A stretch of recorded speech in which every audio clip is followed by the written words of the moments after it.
सर्व प्रकारच्या या अंगणवाडी सेविका आणि त्यांच्या मदतनीस आणि त्यांच्या आशा वर्कर आणि त्यांच्या मदतनीस या सर्वांना आपण शासकीय सेवेमध्ये सामावून घ्यावे आणि त्यांना शासनाच्या इतर कर्मचाऱ्यांना इतर अधिकाऱ्यांना ज्या पद्धतीने आपण वेगवेगळ्या प्रकारचे लाभ त्यांना देतो ते सुद्धा लाभ त्यांना देण्यात यावे ही या निमित्ताने मी या ठिकाणी विनंती करतो। आणि पुन्हा एकदा सभापती महोदय, 8 मार्चला आंतरराष्ट्रीय महिला दिनाच्या निमित्ताने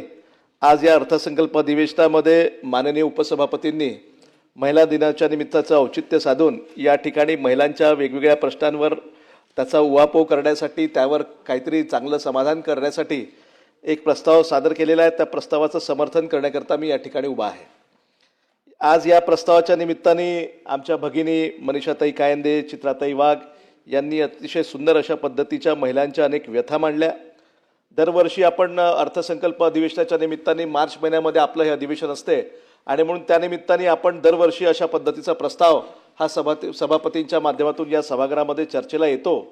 पण मला या निमित्ताने हा प्रश्न विचारायचा आहे की केवळ महिला दिनाचं औचित्य साधून किंवा 9 मार्चला किंवा त्या आठवड्यामध्ये आपण वेगवेगळे भाषणं करायचे, पण प्रत्यक्षामध्ये महिलांच्या बाबतीमध्ये जे काही कृती आराखडा आपल्याला सरकारच्या वतीनं आखायचा आहे तो नेमकं त्याचं इम्प्लिमेंटेशन होते काय, तशा पद्धतीच्या अनेक प्रकारच्या त्या ठिकाणी कायद्यामध्ये त्याचं रूपांतर होते काय, हा प्रश्न निश्चितपणाने या ठिकाणी मला विचारायचा आहे। महिलांची सध्याची जी काही आपली लॉ अँड ऑर्डरची सिच्युएशन आहे किंवा बेपत्ता महिलांच्या बाबतीमध्ये अनेक वेळा आपल्या सभागृहामध्ये चर्चा होते। अंतिम आठवडा प्रस्तावाच्या माध्यमातून सुद्धा अनेक वेळा आपण तशा पद्धतीचे आकडे या सभागृहासमोर मांडतो आणि तो सुद्धा खऱ्या अर्थाने एक चिंतेचा विषय आहे। काल परवा सुद्धा त्यावर चर्चा झाली आणि हजारो महिला बेपत्ता आपल्या राज्यामध्ये झालेल्या आहे अशा पद्धतीचं उत्तर आपल्याला सरकारच्या वतीनं मिळालं आणि म्हणून या सर्व बाबतीमध्ये येणाऱ्या काळामध्ये एक चांगला कृती आराखडा त्या ठिकाणी ठेवण्याची गरज आहे। याच्यासोबत सभापती महोदय, मला एक अत्यंत महत्त्वाचा विषय या ठिकाणी उपस्थित करायचा आहे की आपल्या राज्यामध्ये वेगवेगळ्या विभागाच्या माध्यमातून जे काही कर्मचारी आहेत, जे काही अधिकारी आहेत, त्या सर्वांच्या तुलनेमध्ये आणि जे काही सर्व विभागाच्या माध्यमातून जे काही कंत्राटी कर्मचारी आपल्या राज्यामध्ये आहेत, या सर्व कंत्राटी कर्मचाऱ्यांच्या तुलनेमध्ये किंवा जे शासकीय सेवेमध्ये असणारे अधिकारी आणि कर्मचारी आहे या सर्वांच्या तुलनेमध्ये जर उपेक्षित कोणता घटक असेल तर तो म्हणजे अंगणवाडी सेविका आणि आपल्या आशा वर्कर। आपल्या देशातल्या भारत सरकारच्या इंटिग्रेटेड चाइल्ड डेव्हलपमेंट स्कीम, ज्याला आपण एकात्मिक बाल विकास सेवा योजना म्हणतो, या ICDSच्या माध्यमातून आपण जे काही आशा वर्करचं जे काही काम ठरवलेलं आहे, जे काही आपलं अंगणवाडी सेविकांचं काम ठरलेलं आहे आणि तसंच आपल्या महिला व बाल कल्याणच्या विभागाच्या माध्यमातून या ज्या काही योजना आपण राबवतो या योजनांमध्ये मोठ्या प्रमाणामध्ये आपल्या अंगणवाडी सेविकांचा मोठा रोल आहे आणि त्या घरोघरी जाऊन आपल्या गावामध्ये त्या जे काही सरकारनं दिलेले काम आहे ते पूर्ण करण्याचं काम ते सातत्याने करतात। आता या ठिकाणी आपल्या राज्यातल्या अंगणवाडी सेविकांची जर स्थिती बघितली तर एकूण राज्यामध्ये आपल्या जवळजवळ 1,10,000 ते 1,12,000 अंगणवाडी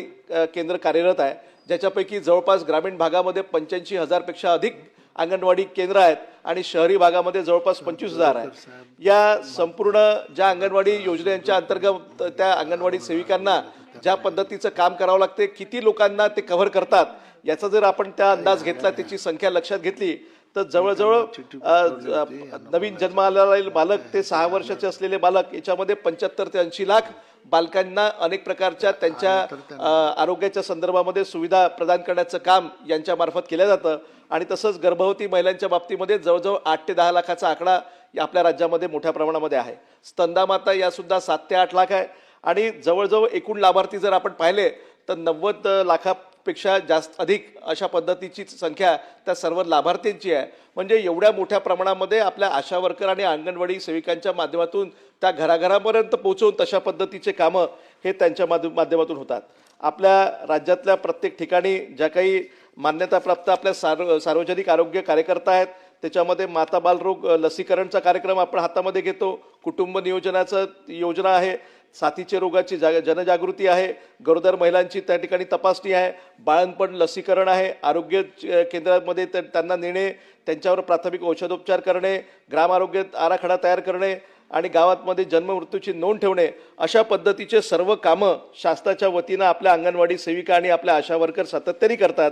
परंतु ज्या पद्धतीनं आजही हा घटक उपेक्षित आहे, अनेक वर्षापासून आपण पाहत आलो आहे की या सगळ्या अंगणवाडी सेविकांचा किंवा आपल्या आशा वर्करचा अनेक वेळा या खासकर आपल्या या अधिवेशनाच्या काळामध्ये मोर्चा निघताना आपण पाहिलेला आहे, कारण त्यांना जे मानधन मिळते ते अत्यंत कमी आहे आणि म्हणून मी जसं मगाशी म्हटलं की आपल्या राज्यातले इतर जे काही कर्मचारी आहेत, अधिकारी आहेत, त्यांना ज्या पद्धतीनं सेवा त्या ठिकाणी शासकीय सेवेचा लाभ मिळतो तशा पद्धतीचा लाभ यांना मिळत नाही। किंबहुना जे कंत्राटी तत्वावर सुद्धा काम करणारे वेगवेगळ्या विभागातले कर्मचारी आहेत त्यांच्यापेक्षाही कमी प्रमाणामध्ये यांना मानधन आजपर्यंत मिळत आलेलं आहे। आणि म्हणून आपल्या राज्यामध्ये या सर्व सेविकांना जवळजवळ 12 ते 15 हजार इतकंच मानधन मिळतं आणि त्यांची जी काही मदतनीस असते त्यांना सुद्धा 7,500 ते 10,000 याच्यामध्ये त्यांना त्या ठिकाणी मानधन मिळतं। आणि म्हणून सातत्याने त्यांच्या या बाबतीमध्ये ओरड राहिलेली आहे, त्यांचे मोर्चे निघालेले आहेत, त्यांचे आंदोलनं झालेत, अनेक वेळा त्यांनी उपोषणं केले आणि त्यांनी सातत्याने सांगितलं की आम्हाला सुद्धा शासकीय सेवेचा हा दर्जा मिळाला पाहिजे आणि आमच्या जीवनामध्ये सुद्धा त्याचा फायदा झाला पाहिजे, अशा पद्धतीची मागणी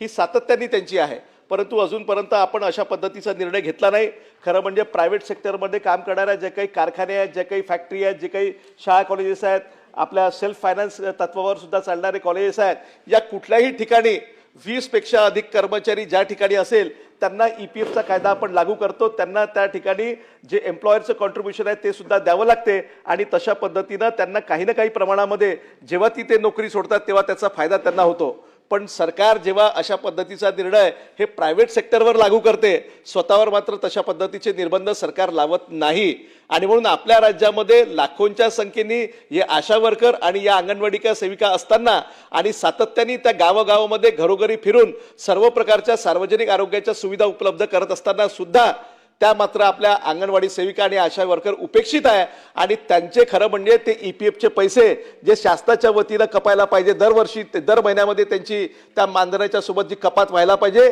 ती होत नाही। आणि म्हणून तशा सुद्धा मागणी अनेक वर्षांपासून सातत्याने राहिलेली आहे। या ठिकाणी अंगणवाडी सेविका ज्या परिस्थितीमध्ये काम करतात ती सुद्धा परिस्थिती अत्यंत गंभीर आहे। अनेक ठिकाणच्या ज्या आपल्या अंगणवाड्या आहेत त्या सुद्धा त्यांची स्वतःची इमारत नाही, म्हणजे जवळजवळ आपल्या राज्यामध्ये 25% अंगणवाड्या या किरायाच्या ठिकाणी चालतात किंवा त्या गावामधल्या मंदिरामध्ये किंवा झोपडीमध्ये किंवा भाड्याच्या खोलीमध्ये असतात, त्या ठिकाणी त्या अंगणवाड्या चालतात, अशा पद्धतीची परिस्थिती आहे। या सर्व अंगणवाड्यांमध्ये जवळजवळ 15% अंगणवाड्यांमध्ये पिण्याचं पाणी नाही, तिथे 30% ठिकाणी त्या स्वच्छतागृहे नाही, अनेक ठिकाणी वीज सुद्धा नाही, अशा पद्धतीची परिस्थिती आहे। आणि म्हणून जोपर्यंत आपण खऱ्या अर्थानं या महिला दिनाच्या निमित्ताने हा जो काही प्रस्ताव सभापती महोदयांच्या माध्यमातून आलेला आहे, महिलांना जर खऱ्या अर्थाने न्याय द्यायचा असेल तर आपण एक निर्णय चांगला घेतला मागल्या काळामध्ये की आपण लाडकी बहीण योजनेच्या माध्यमातून ज्या काही आपण ज्याचे निकष ठरवलेले आहे त्याच्या माध्यमातून जे काही 1500 रुपये देतो ते अतिशय आनंदाची गोष्ट आहे। परंतु या सरकारनं 1500 वरनं 2100 रुपये मानधन देण्याचं सुद्धा कबूल केलं होतं,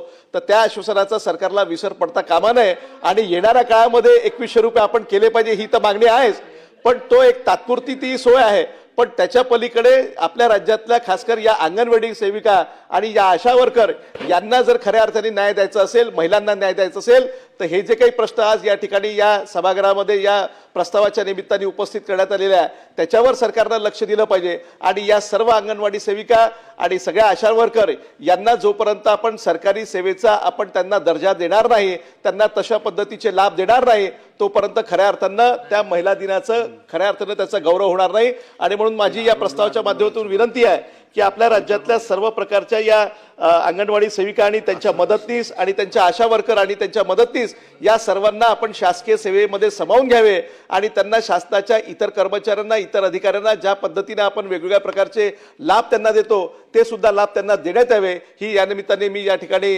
विनंती करतो। आणि पुन्हा एकदा सभापती महोदयांनी या महिला दिनाच्या निमित्ताने हा जो प्रस्ताव सादर केलेला आहे या प्रस्तावाचं मी समर्थन करतो आणि थांबतो। धन्यवाद।